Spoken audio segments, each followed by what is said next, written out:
ഇങ്ങനെ ഇരിക്കുകയാണ്. ശരി. ഇത് അങ്ങോട്ട് നല്ല ഏരിയയിലുണ്ട്.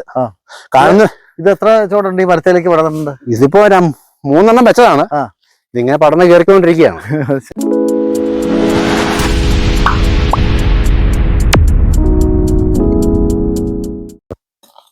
എല്ലാവർക്കും നമസ്കാരം. കാച്ചിൽ ഈ മരത്തിൽ ഇങ്ങനെ പടർന്നു കയറിയിരിക്കുകയാണ്. ഇവിടെ കാച്ചിൽ പറിക്കാനുള്ള ശ്രമത്തിലാണ്. ഞാൻ ഇടുക്കി മേലേച്ചിന്നാറ്റില് സിബി നെല്ലിമലയുടെ കൃഷിയിടത്തിലാണ്. എത്ര വർഷമായി കാച്ചിലൊക്കെ? ഇതിന് 3 വർഷമായി കാണുമായിരിക്കും. 3 വർഷമായി കാണുമായിരിക്കും. 3 വർഷമായി. ഈ ചോടോ പറിക്കാറില്ല? ഇതെങ്ങനെ നമ്മൾ പറിക്കാറില്ല. കാരണം അത് പറിച്ചിട്ട് ഓരോ വർഷം കൂടിക്കൊണ്ടേ ഇരിക്കുള്ളൂ. ഓ ശരി. പന്നിയൊന്നും വന്നില്ലെങ്കിൽ നഷ്ടമില്ല. ഇതിങ്ങനെ എല്ലാ വർഷം പറിക്കാൻ നിർബന്ധമൊന്നുമില്ല. ഇതിപ്പം ഇവിടെ പന്നി കൃഷി, ദൈവാനുഗ്രഹത്തിൽ അവിടെ പന്നി കൃഷിയില്ല. പന്നി ഉണ്ടെങ്കിൽ ഒന്നും വെച്ചേക്കില്ല. പന്നി ശരിയില്ല. അതെ, മൊത്തം കുത്തിപ്പറിച്ച് കളയും. ഇതിങ്ങനെ ശരി ശരി. ഇവിടെ ഇങ്ങനെ ഇരിക്കുകയാണ്. ശരി. ഇത് അങ്ങോട്ട് നല്ല ഏരിയയിലുണ്ട്. കാണുന്ന ഇത് എത്ര ചോടുണ്ട് ഈ മരത്തിലേക്ക് പടർന്നുണ്ട്? ഇതിപ്പോ 3 വെച്ചതാണ്. ഇതിങ്ങനെ പടർന്ന് കയറിക്കൊണ്ടിരിക്കുകയാണ്. കാണുന്നവരൊക്കെ ചോദിക്കും ചേട്ടൻ ആവശ്യമില്ലെന്ന്.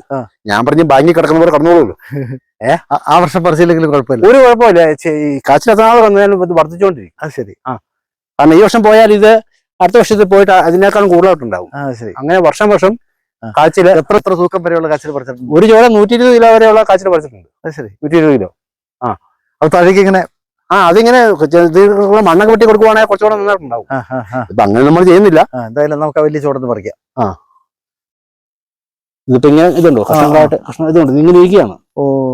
ഇപ്പം പറിച്ചാൽ മുഴുവൻ നഷ്ടമാകും. കാരണം മാത്രമല്ല മണ്ണ് മൂടി ഇങ്ങനെ കൊടുത്തു കഴിഞ്ഞു കഴിഞ്ഞാൽ നമുക്ക് വലിയ പ്രയത്നം വേണ്ട അല്ലേ?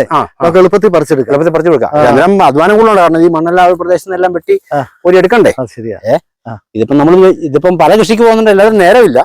പിന്നെ ഇതൊക്കെ നമ്മുടെ എന്നാ അതിനൊക്കെ പറയുക, നമ്മുടെ ഒരു സന്തോഷം. അതെ. ഇപ്പം ദൈവം നമ്മൾ നിശ്ചയിച്ച കൃഷിക്കാരനായിട്ടാണ് നമ്മൾ ജീവൻ ഇട്ടിരിക്കുന്നത്.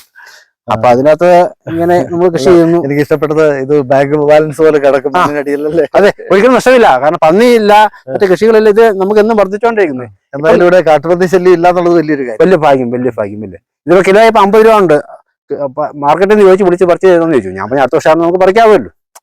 പക്ഷെ 55 രൂപ കിട്ടും. അപ്പൊ നമുക്ക് കൃഷി ഇങ്ങനെ ചില സമയങ്ങളിൽ ഒരിക്കലും നഷ്ടമില്ലത്. ഇതൊക്കെ ദൈവാനുഗ്രഹം പോലെ ഇരിക്കും.